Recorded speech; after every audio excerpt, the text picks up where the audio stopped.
Hello everyone, welcome to Adityanjali math. Adityanjali math के समाधान portal पर फिर से स्वागत करने के लिए आ गए हैं। और आज हम लोग करेंगे NCERT exercise 7.2 coordinate geometry class 10 के क्वेश्चन नंबर 3 तक कर चुके थे। 3 के आगे 4, 5, 6 देखते हैं कहाँ तक हो पाता है।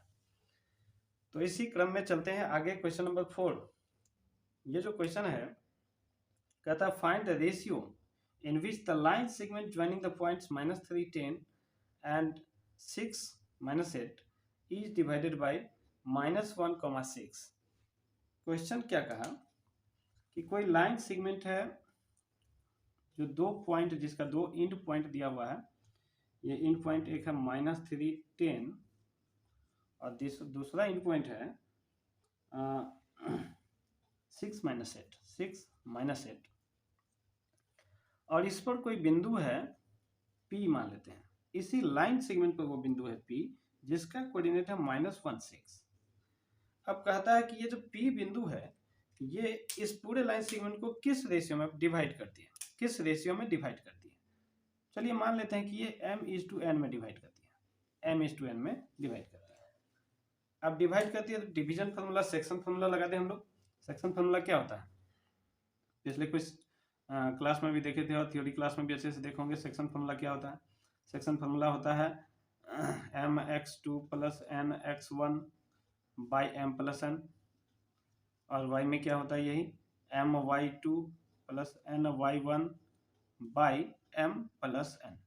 तो इसी फार्मूला का इस्तेमाल करके देखते हैं कि ये m और n का वैल्यू क्या होना चाहिए। ठीक है, तो चलिए लगाते हैं। क्वेश्चन नंबर 4 स्टार्ट करते हैं। क्वेश्चन नंबर 4 का सोल्यूशन। यहाँ हमको x1 के जगह पे -3 और y1 के जगह पे 6, x2 के जगह पे 10, सॉरी गलती हो गया ना, x2 के जगह पे 6, y1 के जगह पे 10, y1 के जगह पर 10, x2 के जगह पर 6 और y2 के जगह पे -8 दिया हुआ है ऑलरेडी। तो चलिए फार्मूला पुट करते हैं वैल्यू। mx2 m तो पता ही नहीं है तो m को m ही लिखना पड़ेगा।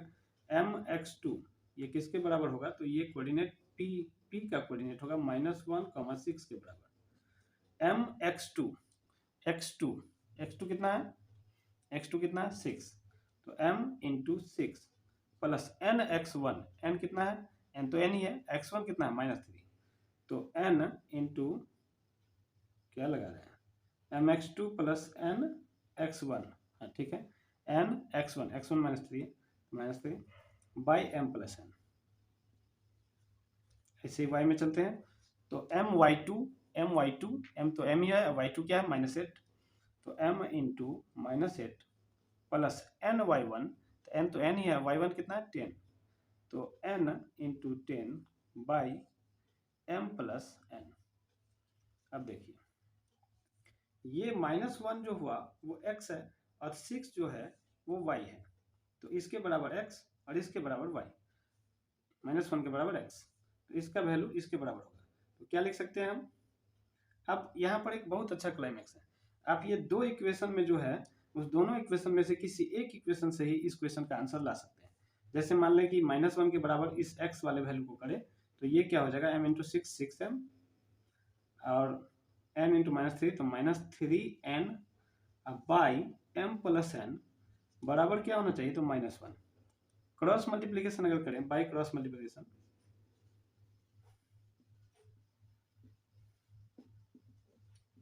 बाई क्रॉस मल्टीप्लीकेशन क्या होगा, तिर्यक गुना करेंगे हम, तिरछा गुना, तो 6m - 3n बराबर -1 गुना m + n। तो कुल मिला के क्या हो जाएगा, ये 6m - 3n = -m - n। m को एक तरफ, n को एक तरफ अगर करें तो ये 6m -m इधर आएगा तो +m हो जाएगा, और इधर -n पहले से है और -3n जाएगा तो +3n हो जाएगा, +3n - n। ओवरऑल क्या हो गया, 6 + 1 7m = 2n। हमको तो m/n चाहिए, तो m/n क्या हो गया, 2/7। तो इस तरह से आप कहें तो इसको, ये P पॉइंट जो है इस लाइन सेगमेंट को 2:2 7 के रेशियो में डिवाइड करती है, 2:7 के रेशियो में डिवाइड करती है। अब यही रिजल्ट आप y वाले वैल्यू से भी ला सकते थे। एक बार देखिए लाके, -8 इंटू एम क्या होगा, -8m, 10 इंटू एन तो प्लस में 10n, बाई में m प्लस n, बराबर में क्या होना चाहिए, तो y का वैल्यू 6 है, 6 क्रॉस मल्टीप्लिकेशन यूज करेंगे तो -8m plus 10n is equal to 6m, और 6 से दोनों में गुना हो जाएगा, 6m plus 6n plus 6n, m वाले को एक तरफ, -8 -6 तो -14m is equal to minus या प्लस 6, और 10n उधर जाएगा तो -10 प्लस 6 -10 प्लस 6 -10 प्लस 6 क्या होगा, -10 प्लस 6 क्या होगा, तो -4n, माइनस से माइनस कैंसिल हो गया, ये 7 2 जा 2 2 जा, तो m/n क्या आया, तो फिर से 2/3 आया, यानी यही 2/7 आया, 2/7 आया, यानी यही 2/7 इसका रेशियो आ गया। तो कुल मिला के ये जो पॉइंट है दो, ये दोनों पॉइंट के बीच में जो पॉइंट P है जिसका कोऑर्डिनेट -1 और 6 है, वो इस दोनों पॉइंट से बनी जो लाइन सेगमेंट है, उस लाइन सेगमेंट को 2:7 में, यानी 2:7 के अनुपात में विभाजित करती है। तो चलिए इसको मिटा के अगले क्वेश्चन की ओर चलते हैं। अब ये क्वेश्चन भी बड़ी मजेदार है, देखिए क्या कहता है, find the ratio in which the line segment joining A1-5 and B-4-5 is divided by the x-axis. Also find the coordinate of the point of division. तो divided by the x-axis, important point क्या है यहाँ, divided by the x-axis, यानी आपका जो दो point है, मान लेते हैं ये दोनों पॉइंट ऐसे खींच लाइन, एक पॉइंट है A, एक पॉइंट है यहाँ B, ठीक, A का कोऑर्डिनेट है 1-5, 1-5, और B का कोऑर्डिनेट है -4 5,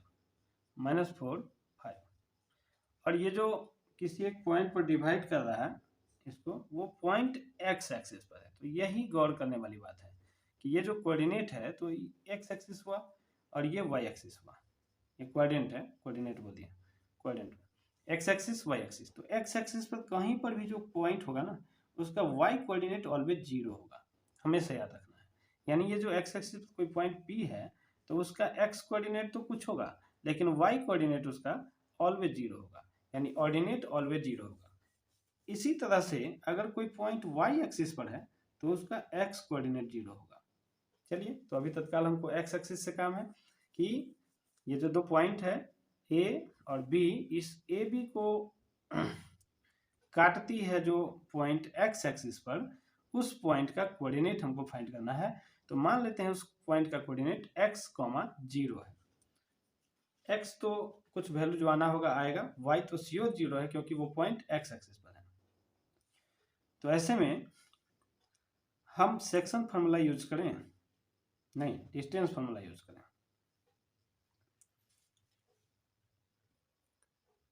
अब चलिए हम मान लेते हैं यहाँ कि ये जो पॉइंट है ये इसको m/n में बांट रही है, ठीक। अब इसी से हमको सब कुछ पता चल जाएगा कि x का वैल्यू क्या है, y तो खैर 0 ही है। तो ऐसे में हम इसको m/n में बांट दिए, तो फिर ये फार्मूला जो हो जाएगा px0 का फार्मूला, px, 0, ये बराबर, अगर हम सेक्शन फार्मूला यूज करते हैं तो सेक्शन फार्मूला क्या कहेगा, mx2, x2 की जगह पर -4 है, ध्यान रखिए, ये x2 है और ये x1 है। किसी को हम मान सकते हैं x1, किसी को x2, चलिए इसी को x2, इसी को x1 मान लिए, तो मजबूरी है आपकी इसको x1 माने हैं, तो ये y1 और ये 5 जो है वो y2 हो गया, ठीक है। तो हमको यूज करना है mx2 यानी m इंटू -4 प्लस nx1, तो n इंटू x1 क्या 1, तो n इंटू 1 अब बाई m प्लस n, ये हो गया x, यानी अब शीशा। अब ऑर्डिनेट क्या होगा, तो my2, तो m इंटू 5, तो m इंटू 5 प्लस ny1, तो n है, अब y1 -5 है, तो n इंटू -5 अब बाई m प्लस n।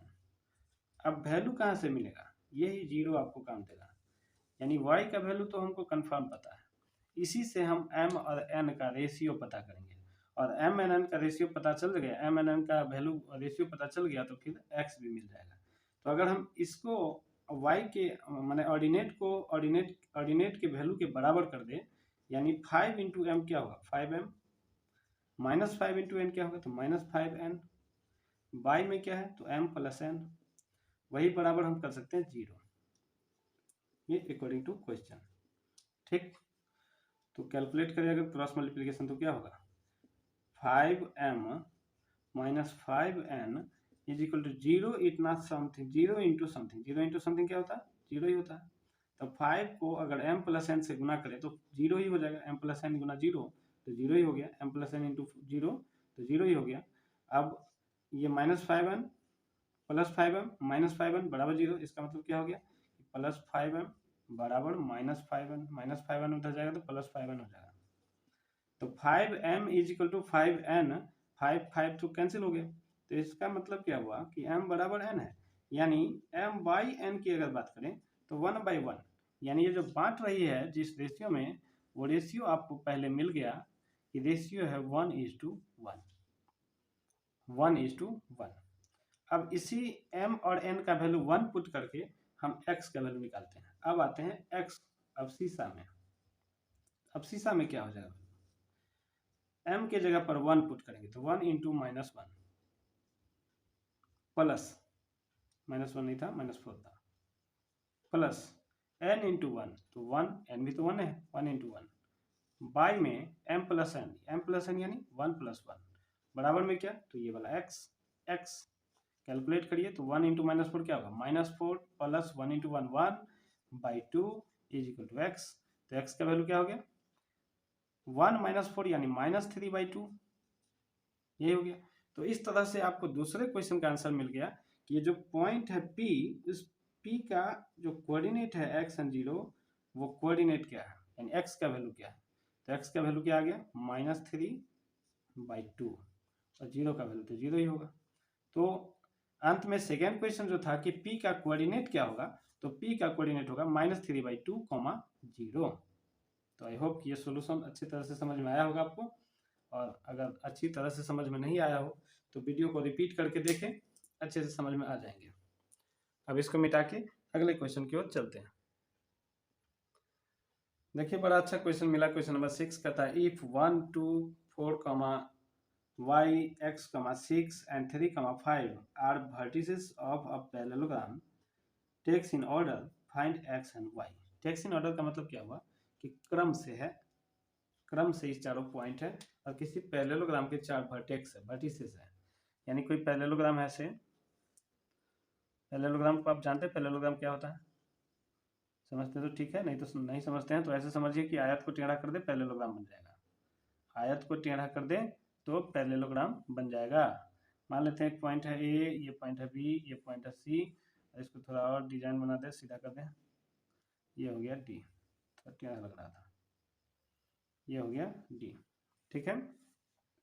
तो इस चारों के कोऑर्डिनेट दिए हुए हैं 1 2 4 y, इसका मान लेते हैं 1 2, तो इसका 4 y, तो इसका फिर मान लेते हैं x 6 दिया हुआ है, x 6 और d का 3 5। अब निकालना है वैल्यू आपको x एंड y का। तो सबसे पहले थोड़ा इन्फॉर्मेशन अगर आपको नहीं जानकारी हो पैरेललोग्राम की प्रॉपर्टी के बारे में या कोऑर्डिनेट में कौन से प्रॉपर्टी का इस्तेमाल किया जा सकता है, प्रॉपर्टी तो बहुत सारे हैं इसके। एक प्रॉपर्टी तो है कि सामने वाले साइड अपोजिट साइड जो है ए बी और डी सी इक्वल होंगे, ए बी और डी सी इक्वल होंगे, ए बी और डी सी इक्वल होंगे, पैरेलल भी होंगे, तो पैरेलल होने या ना होने से आपको ज़्यादा मतलब नहीं है, कोऑर्डिनेट में इक्वल होंगे। दूसरा है कि ऐसे ही ए डी और बी सी भी इक्वल होंगे, ठीक है। तो एक रास्ता तो ये है कि आप ये डिस्टेंस निकाले दोनों को इक्वल कर दें, फिर ये डिस्टेंस निकाले दोनों को इक्वल कर दें, तो फिर एक्स एंड वाई का वैल्यू आ जाएगा। लेकिन समस्या ये है कि ये कुछ ज़्यादा ही लंबा हो जाएगा। तो चलिए दूसरा तरीका क्या है, दूसरा तरीका है कि डायगोनल अगर हम इसको बनाते हैं तो पैरेललोग्राम का एक और प्रॉपर्टी ये भी है कि इसका डायगोनल जो होता है वो मिड पॉइंट पर काटता है, यानी इस डायगोनल का जो भी लेंथ होगा उसका मिड पॉइंट होगा ये।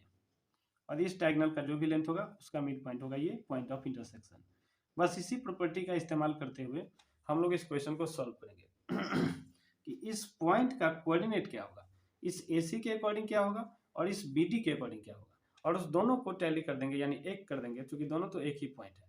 तो AC के अकॉर्डिंग इस O का कोऑर्डिनेट क्या होगा। तो कुल मिला के देखें कि ये तो पॉइंट ऑफ इंटरसेक्शन है, हाफ हाफ में ही बांटेगा, तो ये तो मिड पॉइंट थ्योरम से मिड पॉइंट का फॉर्मूला लगा के ये मिड पॉइंट हम निकाल लेंगे, क्योंकि ये AC का मिड पॉइंट हो गया। तो AC का मिड पॉइंट O, और O को P बना देते हैं, थोड़ा अच्छा लगेगा P, और उसका कोऑर्डिनेट XY मान ले, ये क्या है, तो PXY क्या होगा तो 1 x1 plus x2/2, mid point का थ्योरम क्या होता है, मिड पॉइंट का थ्योरम होता है x1 plus x2/2 comma y1 plus y2/2। तो यहाँ आप देख रहे हैं x1 क्या है, इस दोनों पॉइंट के लिए x1 क्या हो जाएगा, तो 1, और x2 क्या हो जाएगा x2 क्या हो जाएगा x, ऐसे ही y1 क्या हो जाएगा, तो y1 हो जाएगा 2, ये वाला 2, एंड y2 क्या हो जाएगा, तो y2 हो जाएगा 6। तो लगा दें x1 प्लस x2/2, x1 यानी 1 plus x/2 comma y1 plus y2 यानी 2 प्लस 6/2, 2 प्लस 6/2।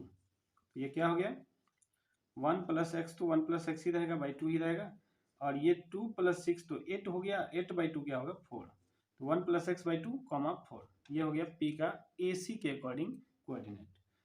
इसी A का कोऑर्डिनेट अकॉर्डिंग टू BD के अकॉर्डिंग P का कोऑर्डिनेट, इसको हम लिख सकते हैं it is the coordinate of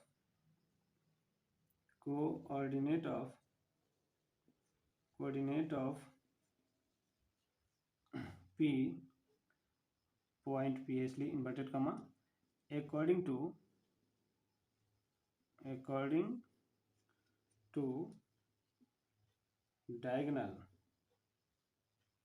diagonal AC। ठीक, नाउ अकॉर्डिंग टू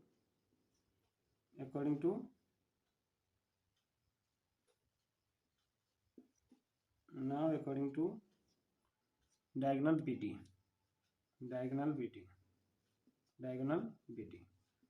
यही PXY फिर से क्या हो जाएगा, तो अब यहाँ पर हमको x1 x2 y1 y2 change करना पड़ेगा।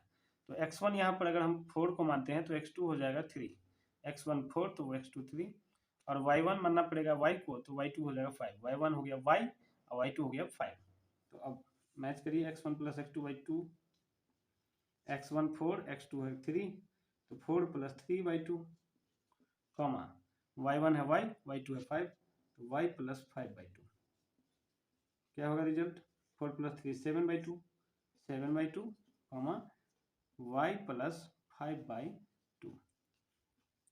अब चूंकि ये बोथ कोऑर्डिनेट जो है, ये चाहे ये इसी एक ही पॉइंट का है, लिखेंगे since both are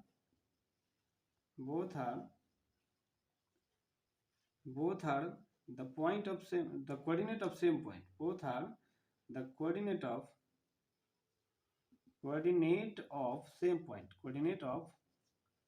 same point, both are coordinate of same point। so Hindi medium वाले बच्चे क्या लिखेंगे,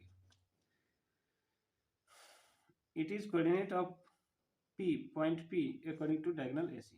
हिंदी मीडियम वाले बच्चे लिखेंगे कि विकर्ण AC के हिसाब से, विकर्ण AC के दृष्टिकोण से बिंदु B का निर्देशांक ये है, बिंदु P का निर्देशांक ये है। क्या लिखेंगे, विकर्ण AC के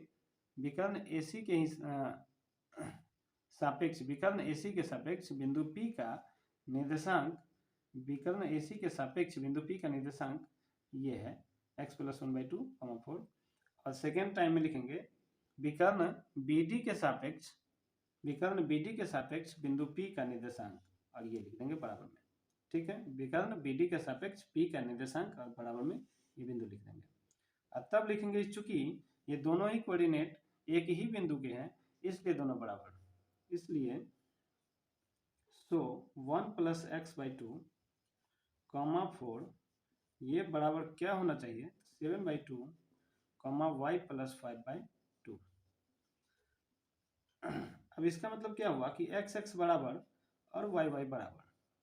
तो एक्स एक्स बराबर मतलब कि 1 प्लस एक्स बाई 2 का वैल्यू 7/2 के बराबर हो जाएगा। दोनों तो 2 कैंसिल हो गया, तो x बराबर क्या हो जाएगा 7 माइनस 1 यानी 1 प्लस एक्स, यानी क्या बचा अपने पास 1 plus x is equal to 7, तो x इज इक्वल टू क्या हो गया 6।